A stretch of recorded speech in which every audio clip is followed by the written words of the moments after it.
beating bashfulness again back here on the campus. Major footfall traffic, and already I'm sort of getting that switch, getting that itch, and being like, oh yeah, well, you know, this would be a cool place to shoot, but like I don't have anything to say. I don't have any clue what it is I'm going to talk about or what it is I'm going to sit here and say, but I want to shoot a video. It's like, all right, pull it out, shoot, just do it, just get on with it, you know, make it happen. Find a way to get the words to come out of your skull and just keep going. In the same way that you're walking on towards a certain direction, you obviously need to keep figuring out words to say. And you know, again, you're beating that, you know, that initial anxiety, that approach anxiety of doing the task, because nobody is around to stress you out. Nobody's around to get anything like, you know, oh no, you shouldn't be doing that. Like, if one or two people look silly, that's fine, but then they don't do vlogging, you know, whereas I do.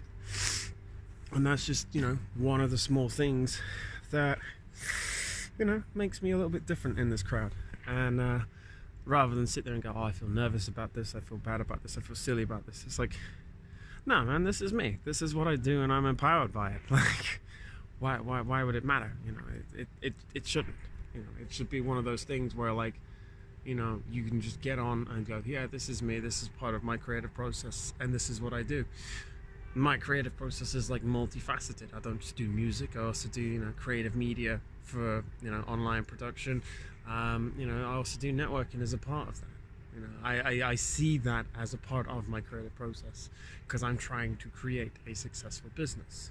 So it's not just like, okay, go to networking events and meet people and hope that like somebody likes your content and da da da. I'm like, no, like, no. There's no real need to sit there and feel, you know, like that it's not a part of it, because it's all thing. It's not necessarily a creative task, but then again, you know, eating isn't a creative task, but it's necessary to sustain your creative processes, right? So it's, you know, it's I think I gotta find a better way to word it than you know, what's going on in my head at the minute. But so far it seems to be going well. This is now like the fourth time I've just pulled my phone out and just started shooting, and you know, this is the longest video of the 4, and you know, I'm enjoying it. Like, it's a little bit of risk factor, but then there's also that whole, we're stepping out of the comfort zone now. We're getting stuff done in a different manner, and that was the whole point of taking on this vlogging challenge, was to go and just, you know, have a look around and see what's out there in the world. And it turns out that things are kind of chill. You know, I bought this phone, what, in September, October time, and the plan was I was going to use it every single day, and I think I just didn't. I'm going to be the first to admit that, you know, because I take ownership with that. I empower myself with it, because I'm like, well, you know, I didn't do what I set out to do, but now I am, and I'm going to make up with that full gusto, and I'm not going to get burnt out of it, because I said at least one day, so technically 2 a day, but 1 a day on my channel and on Easy Gigs, and then I'm going to push them out across 2 different platforms. So I guess I take up twice the space in several different fields, but then at the same time, like, you know, I'm at least out here doing something. That's the key part. This one's just a vlog for fun, you know. I don't have to then go off and, you know, shoot a 3, 4, 5 minute video every single day. But then at the same time, like, maybe that's what this will evolve into. I'll do a 60 for 60 challenge, and then I'll do, you know, a 90 for 90. Who knows? You know, like the options are seemingly limitless, but it's important not to get caught up in the, you know, in the unlimited possibility of it all, because then you just become, how would you say, paralyzed, you know, in the unlimited, in the infinite choice fallacy, you know, in that you've got all these options available, and you're like, oh, I could go there, and I could go there, and I could be in this room, and I could be in that room, and I could do this and that, and this and that, and this and that, and this and that, right? But then by doing that, you're literally just sitting here up on a bench, just going, it'd be really nice to be in one of those rooms, but you're not going anywhere. You're just sitting on a bench going, man, that room looks nice, but that room also looks nice, and that room looks nice too, and that one up there looks good, and then that one, and you know. So don't do it. Just get out there and just smash some stuff out, and then eventually, you know, once you've, you know, cleaned out your mental processes enough, and once you've cleaned out your creative process enough, and you've regained like a baseline level of activity, what you need to do will then kind of just fall into your lap. You know, the tasks that you've been wanting to do for a while will seem so much easier to start. But it's the initial apprehension to starting those tasks, building this new routine, and actually taking, dare I say it, a little bit of discipline and responsibility. Like, you know, they're not pretty words, but like, because we assume that it's like, you know, whenever someone says discipline and responsibility, it's when someone's shouting at you, you know, like, oh, you know, you should be more disciplined, you know, why can't you take responsibility for your own actions, rada. But it's like, you know, that there's a better way to word it, and I think it's just self-respect. Ultimately, just have a little bit of self-respect for yourself and have standards, and don't be afraid to uphold those.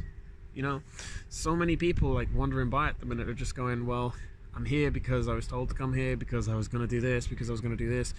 But then they'll go home and their places will be an absolute mess. You know, they'll be antisocial and then complaining that they're lonely.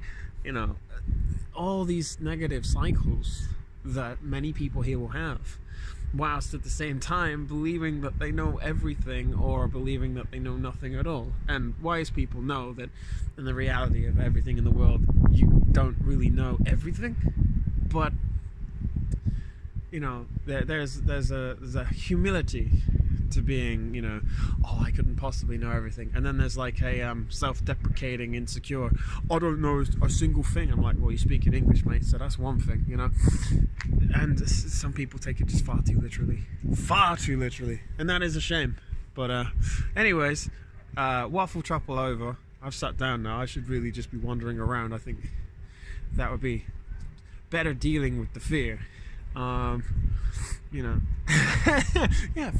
yeah, forget it. Like, you know, that's what I'm gonna do. I'm gonna keep wandering, and you know, just wander straight into the main traffic point of DMU's library, and maybe head home afterwards. But you know, I think it's just addressing that and just going, oh, is this gonna be silly? Is this gonna look stupid? Is this gonna be one of those things? Like, it doesn't matter.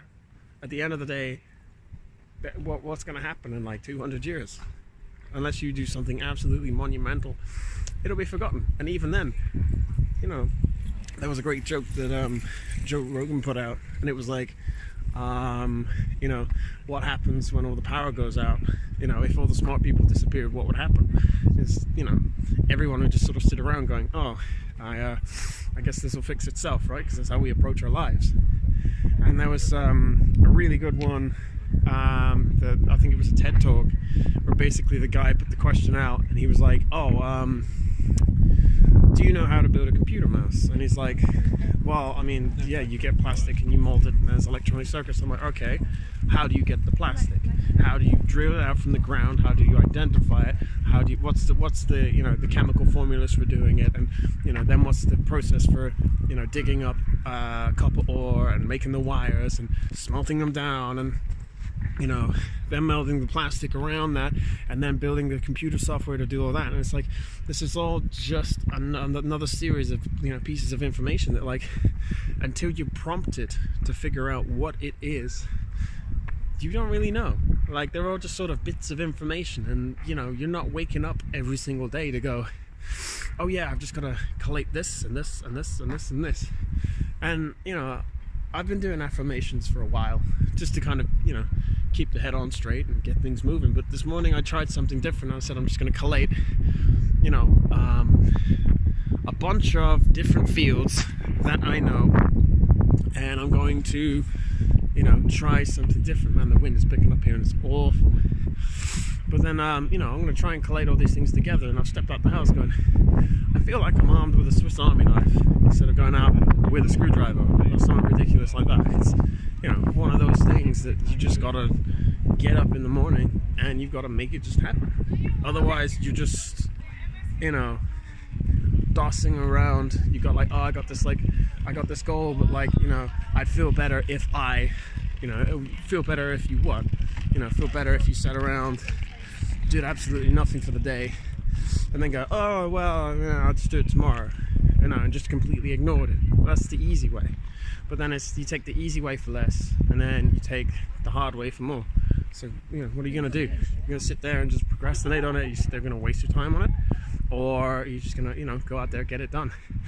You know, go out there armed like an intelligent person on this planet, and, you know, have your Swiss Army knife mentally ready.